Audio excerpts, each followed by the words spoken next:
অনেক বছর আগে এক দূর দেশের এক রাজা ও রানী ছিলেন। তারা খুব দয়ালু ছিলেন, তবে তাদের একটা আফসোস ছিল, তাদের কোনো সন্তান ছিল না।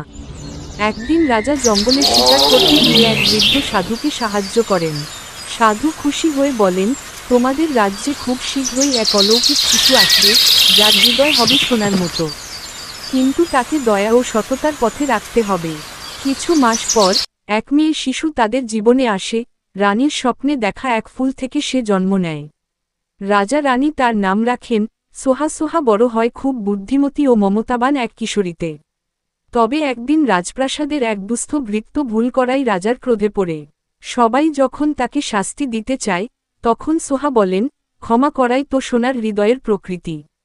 রাজা বুঝতে পারেন সোহা সত্যিকারের সোনার হৃদয়ের অধিকারী। সে শুধু তাদের উত্তরাধিকার নয়, গোটা রাজ্যের আলোর প্রতীক। গল্প শেষ হয় রানী ও রাজার হাসিমুখের সঙ্গে, আর ব্যাকগ্রাউন্ডে ছোট্ট সোহার কণ্ঠে একটি গান, দয়া যে সবচেয়ে বড় শক্তি।